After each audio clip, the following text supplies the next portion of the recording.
La première des choses, c'est évidemment de pouvoir avant tout identifier le contexte, parce qu'on a au départ le texte que l'on va translittérer, que l'on va identifier hiéroglyphe par hiéroglyphe, que l'on va traduire et puis qu'on va finir par interpréter. L'interprétation l'interprétation tire une grande partie de sa substance du contexte de l'inscription.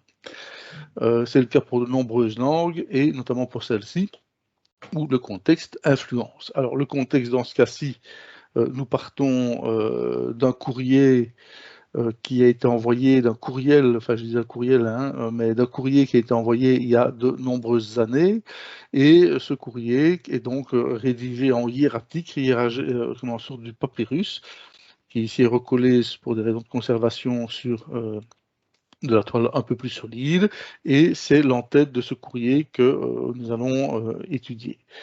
Alors, ici, je vous ai remis le courrier en question qui est ici, les photos qui sont là, et j'ai fait un petit montage.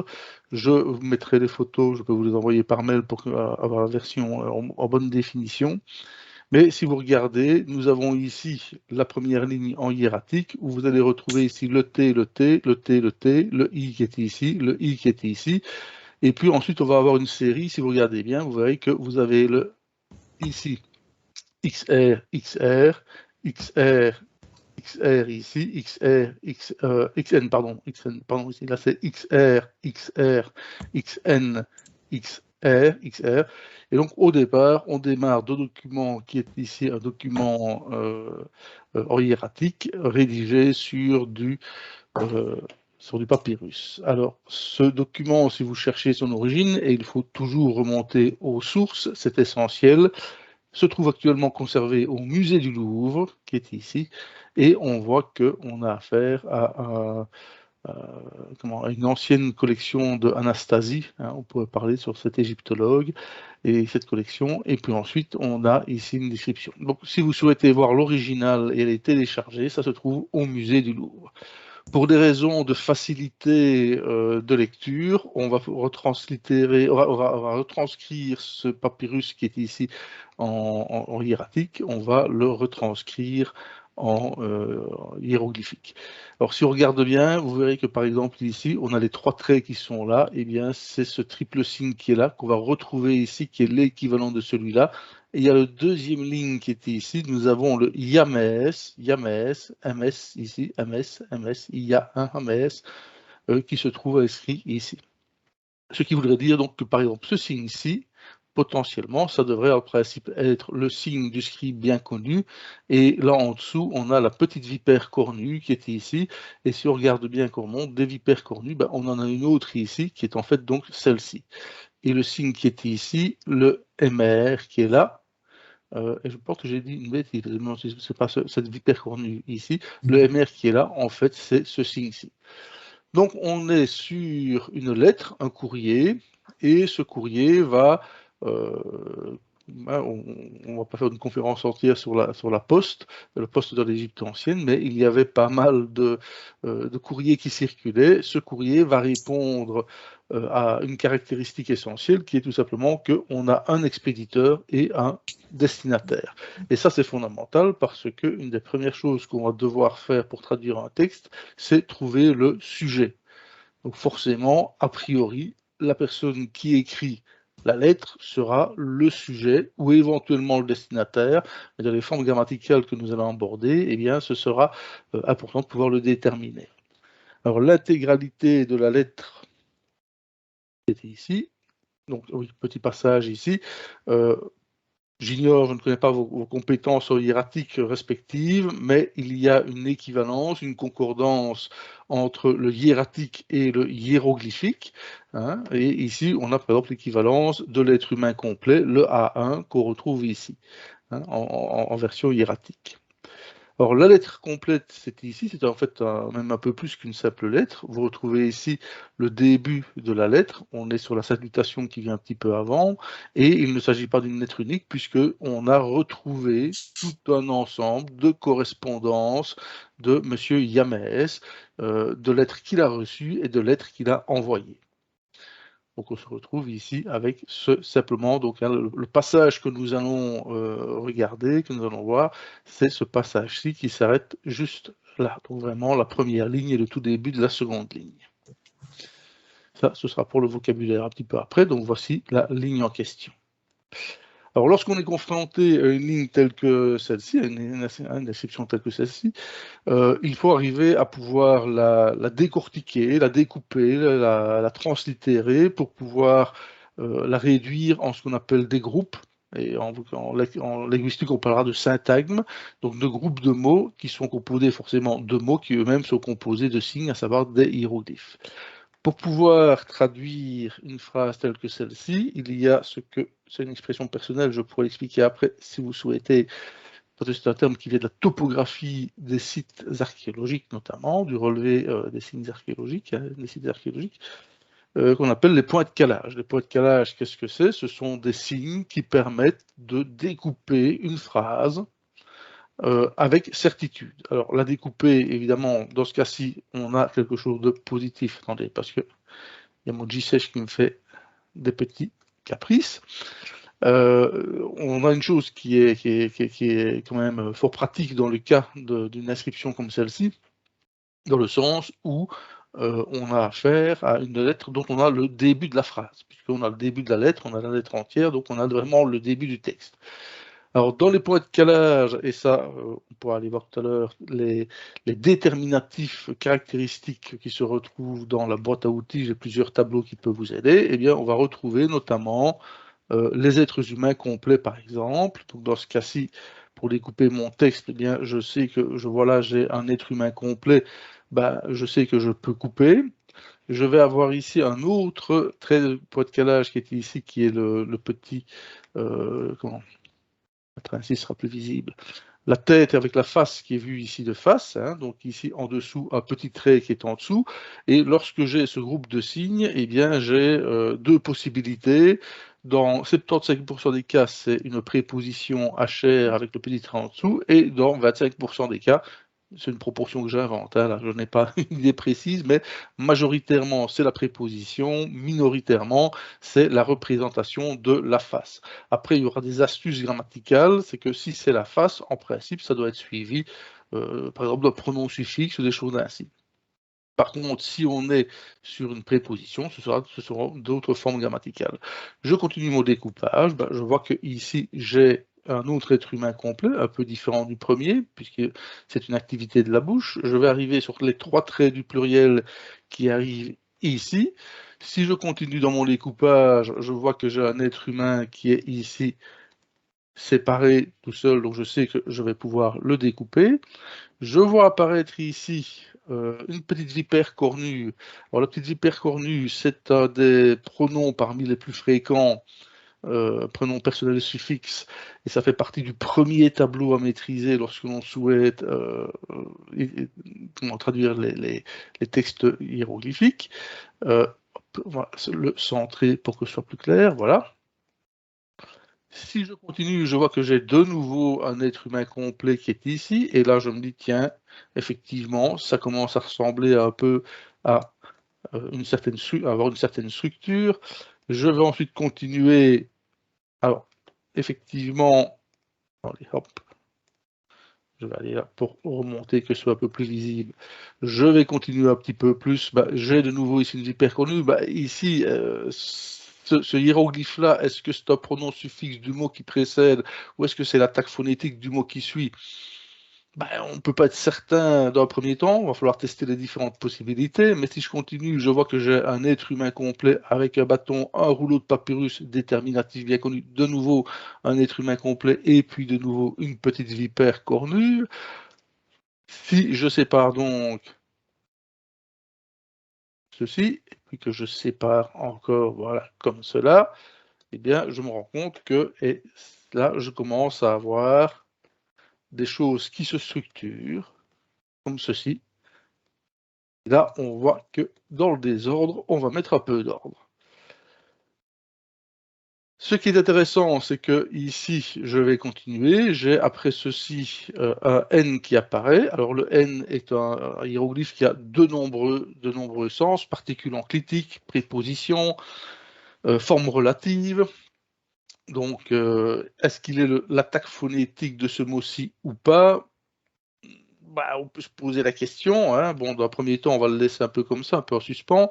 Ce qui est sûr et certain, c'est que ici, j'ai les 3 traits du pluriel qui sont là. J'ai ensuite un hiéroglyphe hyper connu, il faut vraiment le retenir, celui-là, le hib vraiment fondamental, avec en dessous le petit trait idéographique qu'il y a. Et puis de nouveau, tiens, oh surprise, j'ai une petite vipère cornue qui vient se situer ici. Donc comme vous voyez, on vient de mettre un peu d'ordre dans tout ce qu'on avait, et un découpage avec quand même des formes récurrentes. Et je termine ma phrase par un hiéroglyphe que, encore une fois, je connais fort bien, qui est le hiéroglyphe des scribes, avec les petits calames et les petits pots de peinture rouge et noir. Et puis, j'ai ceci qui vient se terminer avec un être humain complet qui est là. Donc là, j'ai déjà prédécoupé mon texte, sans même encore avoir attaqué la translittération proprement dite. Donc j'ai ici un premier mot qui se termine par un être humain. J'ai ici la face avec le trait qui est en dessous, un autre être humain qui a une activité de la bouche. J'ai un groupe de signes. Et ce qui est intéressant, c'est que ce groupe de signes, si je descends un petit peu, je vais retrouver le même groupe de signes ici, qui se trouve là. Et pour le reste, j'ai notamment ici, des activités avec des êtres humains qui sont ici, activité de la bouche, ou des êtres humains complets ici, suivis à chaque fois d'un petit pronom personnel suffixe qui est ici. Alors la question qui se pose à ce moment-ci, ça on le fait un peu dans l'ordre, ça c'est un peu selon chacun les méthodes selon lesquelles on travaille. Moi, à ce stade-ci, en général, je commence à associer le texte avec, je vais réduire un peu, que ce soit plus lisible. Hop, essayer de faire comme ceci, voilà. Je vais avoir mon texte sur lequel je vais commencer à travailler sur la translittération. Alors, c'est là qu'on soit on enfonce des portes ouvertes, c'est là que soit on se trompe complètement. Hein. Donc il ne faut pas hésiter, si on arrive à un résultat aberrant, à revenir en arrière, d'où l'importance de l'analyse du contexte préalable. Si vous arrivez sur quelque chose qui ne veut absolument rien dire, c'est que quelque part on s'est trompé dans le découpage des mots et qu'on est arrivé sur des mots qui potentiellement ont un sens mais ne correspondent pas au bon découpage. Alors ici nous avons un premier mot avec le déterminatif de l'être humain. Ce qu'il faut retenir, c'est que l'être humain qui est ici, c'est à 2 valeurs potentielles fréquentes, et c'est pas comme ça qu'on verra le mieux, on va grandir un peu. C'est que ce déterminatif-là est le déterminatif soit des fonctions, donc on pourrait très bien l'avoir accompagnant le hiéroglyphe du scribe, ou du vizir ou autre, soit c'est le déterminatif d'un nom propre, et ici on aurait quelqu'un qui s'appellerait Tetehi, quelque chose comme Teti. Ensuite, par rapport aux autres mots, ici on va avoir un ensemble de signes avec une activité de la bouche, donc on devra en principe avoir un mot qui exprime la parole, le mensonge ou autre chose. On a ce mot sur lequel on va revenir dans un instant. On a ici un autre mot qui est SN, hein, je vous ai mis la translittération qui était ici, SN, qui est là, égale F, ce qui veut dire que le F est lié au mot qui se trouve ici. Et ça, c'est un mot qui est très connu, par exemple, c'est le frère. Hein, le frère, SN, SNet, le frère, la sœur, c'est un mot extrêmement important. Souvent, on le trouve écrit avec un complément phonétique N, hein, ce hiéroglyphe qui vient s'ajouter. Si on part sur cette base-là, ce signifie qu'ici, on a le hiéroglyphe de la 3e personne du singulier. Et là, pour celles et ceux, mais je me demande si je n'ai pas... Je vérifie parce que je pensais que quelqu'un éventuellement tapait à la porte de la salle, mais ce n'est pas le cas. Et si je vais dans ma boîte à outils, Donc la boîte à outils, je précise, ce sont des documents que j'ai construits, des outils que j'ai construits au fur et à mesure de... c'est pas là que je voulais aller. Où est-ce que je suis? On est là, voilà. Voilà. Donc, il s'agit de toute une série d'outils que j'ai construits depuis déjà des années, que je mets à la disposition de qui souhaite en profiter. Il suffit d'en faire la demande. Tableau. Donc, on est sur le tableau des pronoms. Et on va aller chercher, je pense que c'est celui-ci, si je ne dis pas de bêtises. Donc voilà, ça c'est un des premiers tableaux à maîtriser lorsque l'on souhaite étudier les hiéroglyphes, c'est le tableau des prépositions. Et on voit qu'ici, on a la préposition il, lui, son, troisième personne du singulier, hein, hyper fréquente. Donc il y a de fortes chances qu'ici, on ait son, et dans ce cas-là, ce sera son frère. J'ai ensuite un autre verbe qui est ici aimer. On pourrait parler des participes, mais en une demi-heure, ça va être court. Mais ce sera donc son aimé, qui est aussi un mot bien connu. Et puis ici, par contre, on a un mot nettement plus complexe qui associe notamment un bilitaire NM qui est ici avec des compléments phonétiques redondants qui sont ici, mais ce mot, lorsqu'on le translittère et qu'on élimine les signes hiéroglyphiques redondants, on va aller dans le dictionnaire et on trouvera le sens ici. Donc ici, on a donc ekenemes, du verbe se montrer amical, être bienveillant, ou bien sur la graphie que l'on trouve ici, c'est-à-dire être un ami, hein, qui est ici, où il y a différentes manières de l'écrire, mais on l'a bien ici. Et en toute logique, ça s'inscrit dans la logique du texte, puisqu'on en parlera ici de son frère, son ami, son aimé, pardon, son ami, et ici on aura celui qui est, là il y a une petite variante où on a un i qui est ici, c'est celui qui, ici, est littéralement sous son cœur ou auprès de son cœur. Et là on est sur l'autre traduction, où l'on voit qu'on a un élément un peu plus complexe, où on retrouve, et à mon sens, c'est au départ d'une autre préposition HR que le mot est construit, où on aura les deux occurrences du mot que l'on vient de voir, soit la formule ici pour saluer, hein, qui est ici, soit alors en état ou en condition de, et si je reviens à mon texte, eh bien effectivement, on aura celui qui est sous ou en état des salutations auprès de celui qui est en état ou sous son cœur. Et de qui est-ce qu'on parle? On parle du scribe Yamès qui est ici. Donc, littéralement, on aura ici Téti est sur ou sous les salutations de son frère, de son aimé, de son ami, de celui qui est sous son cœur ou en dessous de son cœur ou confié à son cœur, le scribe Yamès. Alors là, comme on envie de dire, préciser que dans l'ensemble du texte, c'est un peu faux cul, parce que Monsieur Téti qui écrit à Yamès lui dit « Je te salue, toi mon frère, toi mon ami, toi mon aimé, toi celui qui est auprès de mon cœur ». Mais la suite du courrier est nettement moins tendre, puisqu'il lui dit « Attention, si tu n'as pas cultivé l'orge correctement, si tu n'as pas récolté le bois, eh bien attention, toi tu vas avoir affaire à, moi. » Donc.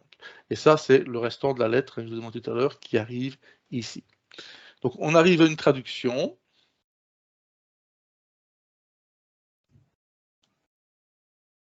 Qui est aussi une interprétation, j'aime bien de le préciser.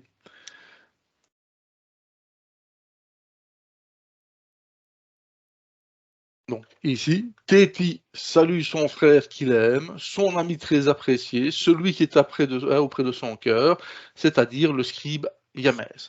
Donc là, on comprend que c'est Téti qui envoie un courrier à Yamès pour lui dire, pour l'informer qu'il va bientôt débarquer pour une inspection et que s'il n'a pas fait ce qu'il devait, ça va barder, comme on dit, pour son matricule.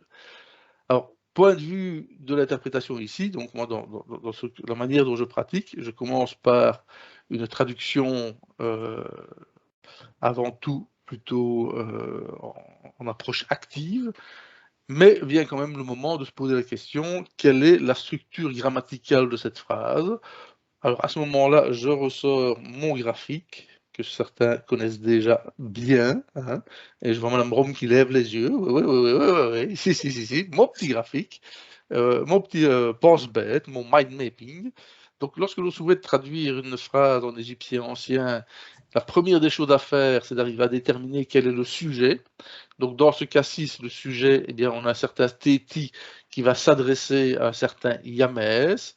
Et la forme du prédicat, c'est-à-dire ce qui va être dit du sujet, c'est qu'il s'adresse donc et qu'il salue un complément d'objet qui sera donc notre ami Yamès, et qu'on est, à mon sens ici, sur plutôt une proposition à prédicat adverbial dans laquelle nous sommes sous la forme d'une préposition plus un infinitif.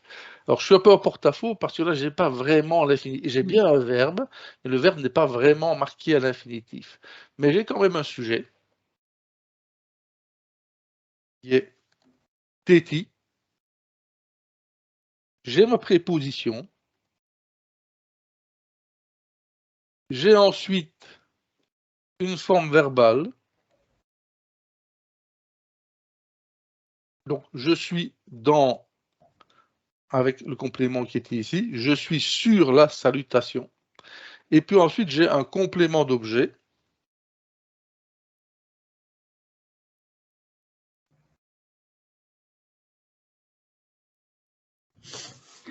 donc téti est sur la salutation de qui, de quoi, hein, de son frère, son aimé, son ami, celui qui est auprès de son cœur, le scribe Yamès. Et tout ceci, c'est le complément d'objet. Donc voilà moi comment je travaille et comment j'ai traduit cette phrase.